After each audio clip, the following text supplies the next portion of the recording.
All right, we only have until the end of the run, so let's get a ramblin'.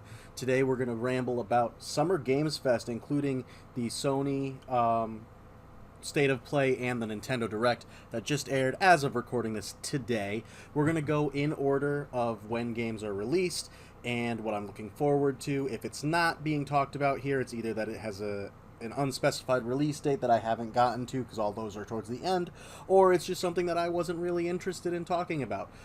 So before we actually get going into the specific games, I just want to really quickly talk about how they discussed Blumhouse games being brought into the gaming sphere, and I'm really excited about this idea. I think the way Blumhouse overall approaches their movies is a really smart way of doing business. They tend to go towards a lot of very innovative projects, and they try and branch out and diversify the specific types of horror that they go to, and they really are smart about how they invest their money. So I'm very excited to see what they come up with in terms of their gaming development, as long as they take that same approach. I will say one thing that I was very excited about is that they promised, and I hope they can live up to this, they promised the idea of a Stardew Valley game but with murder. And if that is something that is real, I am very, very excited about that game once it eventually gets unveiled and then released. The second thing I want to discuss is Outer Sloth, which comes from the devs behind Among Us. They created a new thing called Outer Sloth, which they are using. They're taking all that money that they got through Among Us over the past few years, and they're putting it towards funding other indie projects. And especially in today's gaming landscape, I think that's extremely exciting news. I think it's a very promising way to go about doing business, is to reinvest into the gaming landscape, especially when we see a lot of other studios that are being hit with massive layoffs and money just stops funneling to them. A lot of the AAA games are just so bloated, and with the really strict dev cycles that they're being held to, all the crunch and everything. I think it's really exciting to see that these indie studios and other studios that are smart with their money are really going hard into trying to support up-and-coming indie devs with something interesting to say, rather than the same single-player narrative and, multiplayer PvP shooters that we see over and over again. I think it's just very exciting, and I'm excited to see what they come up with in the upcoming years. With that being said, let's get into some of the games. This is not going to be structured in terms of which presentation it was appeared in. It's anything throughout the entirety of Summer Games Fest, and I'm just going in release order with the things with unspecified release dates towards the end of the list. So when they did their presentations, we had a couple games that actually came out right away, immediately. So we had a very cozy, I don't know if it's a puzzle type game. It just seemed really calm and chill, which is really my vibe. I like doing more like cozy games, like unpacking and a little to the left. But they announced a game called Simpler Times, which I'd actually heard of before, and I was very much looking forward to it.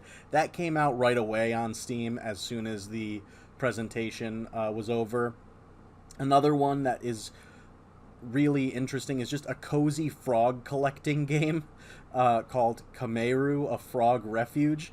I haven't played it yet, but I immediately put that one on my wish list for the Nintendo Switch, because it actually released on the Switch as well.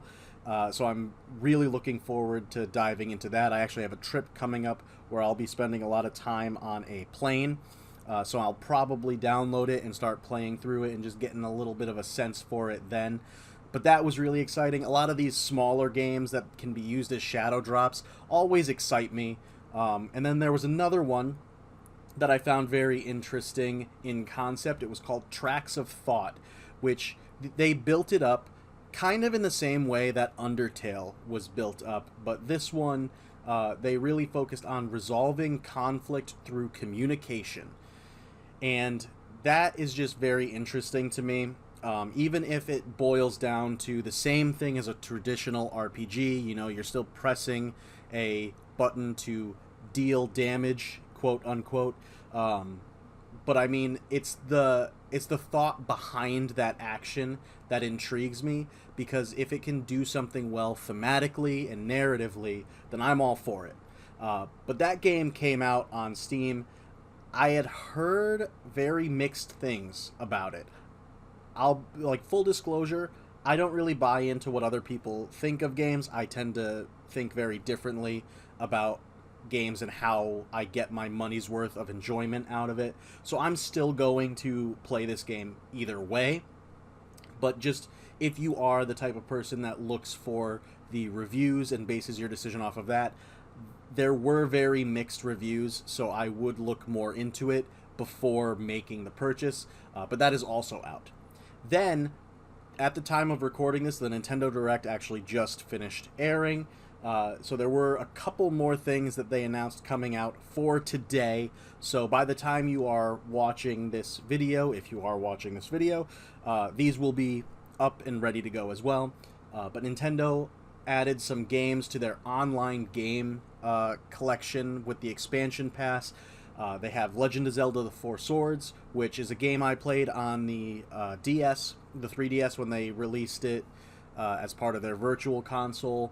And it was okay. You know, I've never been the biggest Zelda fan for either 3D or top-down dungeon crawlers. But Four Swords I played, and I thought it was okay. So, you know, I'll get into it a little bit more. Metroid Zero Mission was also added, as well as Turok and Perfect Dark. Perfect Dark getting some love this year is great to see. We got to get going because we're really taking a lot of time, and we've only talked about a few games.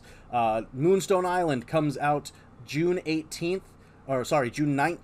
It basically looks like Stardew meets Pokemon, which looked very, very cool. Then we got June 25th, Cozy Grove Camp Spirit is coming to Netflix Games on mobile.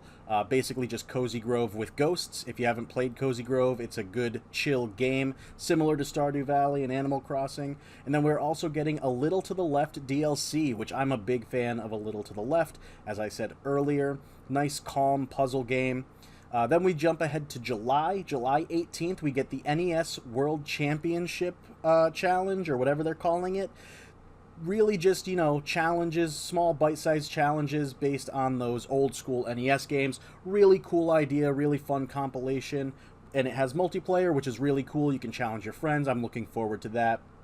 The new Dempa Men comes out on July 22nd. I wasn't fully interested in this game right when they announced it, but they said it was free to play, so I'll give it a shot. We have a puzzle adventure called Arranger coming out July 25th. I'm a big puzzle guy, so I'll be looking into that. Then on August 1st, we have Kitsune Tales, which, I mean, this just gave me classic Sonic vibes all over the place. It's probably going to play a little worse than Sonic, but I'll give it a shot depending on how much it is.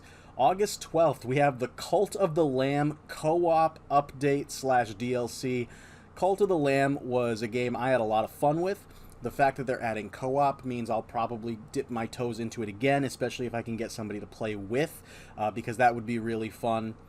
Then August 30th, one of the games I'm really looking forward to this year, Star Wars Outlaws. Just the idea that it's a Star Wars game without lightsabers. You know, open world Star Wars game, I'm into it. I'll do it.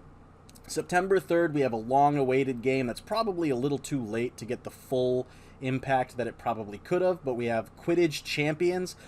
How long have people been wanting a Quidditch sports game from the Harry Potter universe? And we're finally getting it, but it might be a little too late to get that maximum impact.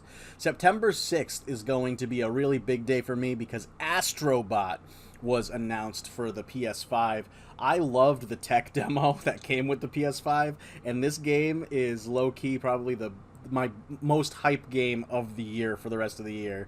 And on that same day, we have Ace Attorney Investigations, which, if you're not a fan of the Ace Attorney series, you're probably not going to get much out of this. If you are a fan, then you already know that you're a fan, so you're already looking forward to it. September 13th, we have Funko Fusion, which looked fine. It's probably going to be played very similarly to the Lego games, you know, where it's just kind of fine, nothing special, but it's going to be fun, I hope. Then on the 18th, we have UFO 50, which is a collection of fictional NES-style games. All of them are supposedly going to be fully playable, but it tells the story of a dev team throughout the years, which I think is just such a cool meta narrative that they're going with, so I'm looking forward to that. Then on September 26th, we have Legend of Zelda Echoes of Wisdom. What took them so long to have a game in this franchise where you play as Zelda? Why did it take so long? This game looks amazing. Can't wait to play it. Then just at some point in October, we have Toads of the Bayou, which is a tactics game with some deck building. That looks cool. October 11th is going to be a big day for anime fans. We got Metaphor, which is a Persona-style RPG, and Dragon Ball Sparkling Zero, which is the new Dragon Ball game from the Budokai Tenkaichi series. Really cool to see that coming out. October 17th, we got a surprise Super Mario Party game coming out.